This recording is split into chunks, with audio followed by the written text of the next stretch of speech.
Here we are at the K Street Garden in the Duffyfield neighborhood, and this is the garden that was started in 2011, and it's a community garden that's focused on teaching people how to grow backyard vegetables and Victory Garden. And what we're doing here is coming out every Saturday, sometimes on Sunday. Today's Sunday the 25th of August, and we're growing all different types of crops to demonstrate to people what they can grow at different times of year. This is the very end of our summer season, and some of the crops are looking a little worse for the wear. The tomatoes have really punked out on us. We've had so much rain that they've really struggled with disease, and we've had some trouble because of the wetness with the eggplants as well. But we do have watermelon that are starting to come into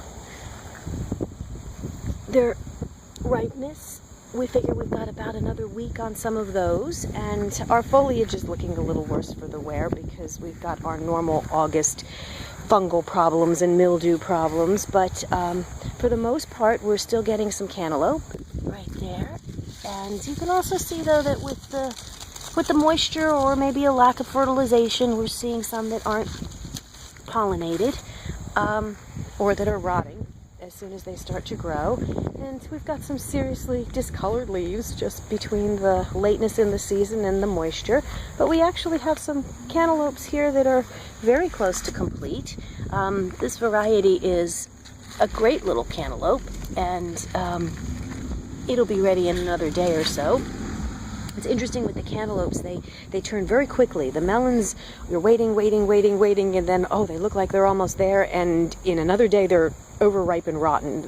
They're a real trick to try and time off the vine.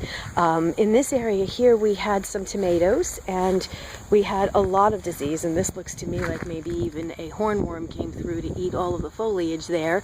But we are many times able to get late season tomatoes because our season runs so long here. And when we get into the heat of the summer, the tomatoes just stop flowering and they stop producing fruit, even if they are flowering. But as soon as the temperatures drop, like we're starting to experience now, we're going to have a few nights that are into the lower 60s, and that's wonderful for tomatoes, and days that are in the mid 80s. So hopefully we'll have a few more tomatoes before the end of the season on some of these plants. This little pepper is really a fun thing. There's some more down the other end, and this little white pepper is very hot, and you can make a wonderful vinegar, a pepper vinegar out of it.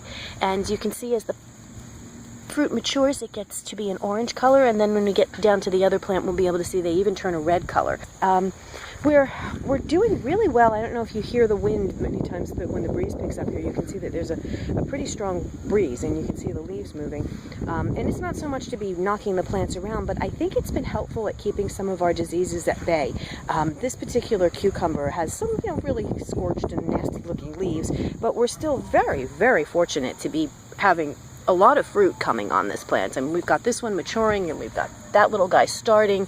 And if you come through here, there are cucumbers at all different stages of development. We've tucked some peppers in. They've overrun the bell peppers that were in here. This is a pepper plant, and the cucumbers have just gone like crazy. There are some down over there. There you can see a pepper on the ground. We are thinking in the end, though, that we might be fortunate that these peppers are being buried by the cucumbers because we've had some theft, and we're hiding the peppers quite well that way. And the things that are very common plants and the things that are familiar to people, they will feel comfortable to come and take.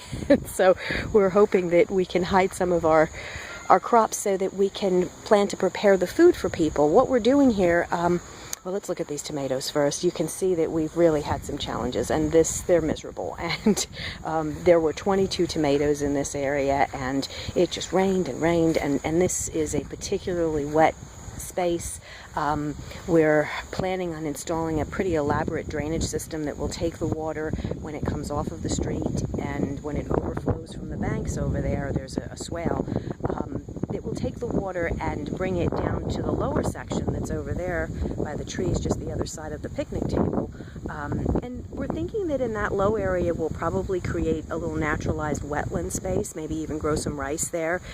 We have some lower beds, and they also receive a lot of water when it gets wet. The ones that are the furthest to the left we're able to grow some plants in, and the middle section had a good stand of watermelon. They seem to tolerate wet feet better.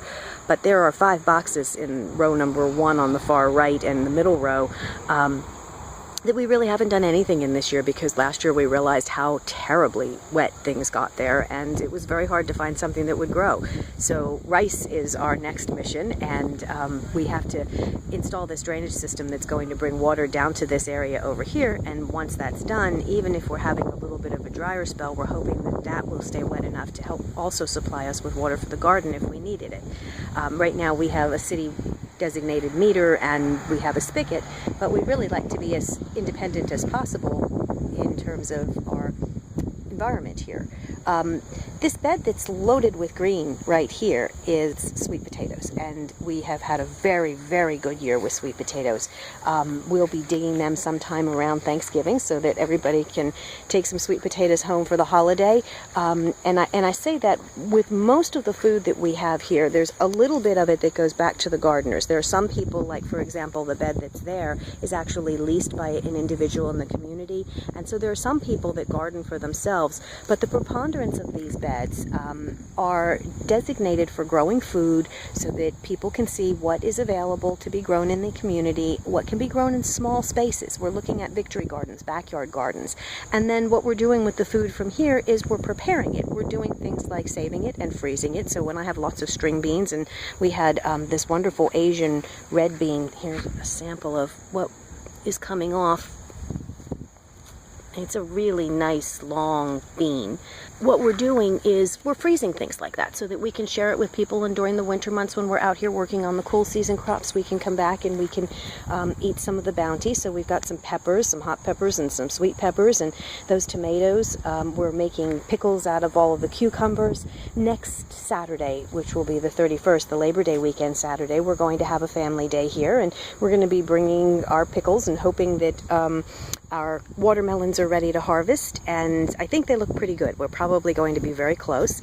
In addition to that, we're going to be making a big sort of pot of a ratatouille type food that we'll put a crock pot together of all the tomatoes and the squash and some of the peppers, and we even have some onions that we could probably dig up over there and still get a good stand of onions. And so we'll have ourselves a vegetable medley.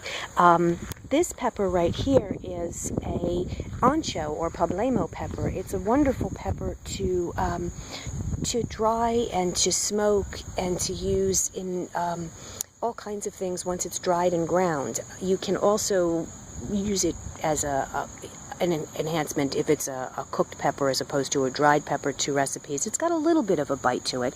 You see that it goes from green to red, and that's very interesting to watch. Most peppers will color up. They start green or maybe even a yellowy color, and then this one has gone to this beautiful red color. And again, this is a spicy pepper, but it's not a jalapeno, it's not a habanero, it's not something that you feel like you need to have a glass of water next to you for, and so it adds a nice heat to most dishes. We've had some mediocre response with our eggplant. The wet feet are really hard on it, and so you can see that we've got a nice little fruit coming, but we've had whole sections of plants that have had to be cut out because they've just sort of dried up, and they're really, I'm saying they're drying up, they're rotting off is what's happening. And you can see that where the beds are even a little bit wetter, these plants are even less substantial, and there's a little bit of fruit on them. They're trying, they're good troopers, but every time they get a little bit of ground under them, we have a thunderstorm in the afternoon and it just drops another half an inch of rain, and the beds never get a chance to dry out. Over here we're back to another variety of peppers, and these are a little bit hotter. This is a variety of cayenne, a very large cayenne, and this will also become a red color. It starts out green, and you can see it's starting to change color from this type of a green where it began. And these are the ones that we had looked at before. This is another batch of them. This is a little pepper that actually came from Tryon Palace. It's a decorative pepper, and those little peppers are very spicy, and so people use them ornamentally, and then you can take the peppers at the end of the season and you can put them in a jar of a little bit of vinegar and let them make a nice spicy vinegar so that when it's time to eat the collard greens, this is all ready to go. It's wonderful how nature works. It times things nicely for us. So this is the bed that belongs to one of our community members, and he has been trying the various plants that we've been growing here. And the Master Gardeners have donated a lot of plants. There are, I think, 5 Master Gardeners, myself included as one of them, that work these gardens, and we either propagate plants in our homes or we have plants that are donated to us and we spread them amongst the community gardens. This particular pepper is one that was donated by a community gardener who had a nursery grow it for her. It's a children's pepper, and I say it's a children's pepper because it's a teeny tiny little sweet pepper, and it grows and they turn color. These are a red batch, and you can see that it's starting to get red. Some of them are orange, some of them are yellow, but it's a nice small bite-sized sweet pepper that children tend to like a lot. So we were growing this one thinking it would be fun for the kids that visited the garden, and we had a little group here, I guess last weekend, and they enjoyed picking some. And then these are a variety of bell pepper, a green bell pepper, and you can see that there's still some peppers coming even this late in the season. Let's see if I can pull that over. There you go, some little guys that are starting there.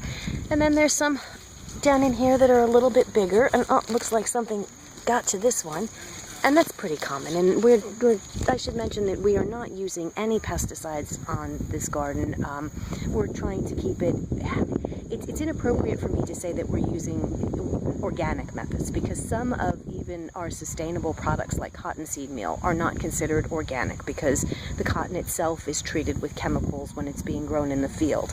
But we're doing very sustainable gardening, so we are not bringing in any chemicals at all, and we are using all natural organic matter for our fertilizing, and we're composting, and so we're working to be very sustainable, and that means to us making sure that we have a very small carbon footprint, and we're hoping that we can do some water reclamation and continue to develop compost so that we are able to refortify these beds. This is a pepper that is a sweet banana pepper, and they're doing quite well, and you can see that we still have many peppers to come. One of the things that's very nice about this climate is peppers and eggplant and okra and our heat-loving vegetables just do splendidly. We struggle with tomatoes. They don't like our humidity, and they don't like the heat of our evenings. That seems to be one of the biggest problems for the tomatoes, is that when our evenings don't get cool, then the soil temperatures never get a chance to cool down, and the tomatoes just don't seem to thrive unless they have cooler nights. And then we have things happen that are really very much about just mildew and disease, and what's very important to do in a situation like this is what they call sanitation. We don't want this to spread to other plants, and you can see that the cucumbers and the squash in this bed are really loaded with dieback, and it's mostly been caused by mildews. And in order to make sure that that's not an issue for us any more than it needs to be in next season, we'll go ahead when we're here working in the garden next weekend and take all of these sickly looking vines out and dispose of them. They won't go into our compost pile, because if they were in the compost pile, they also might continue the cycle of disease into next season. So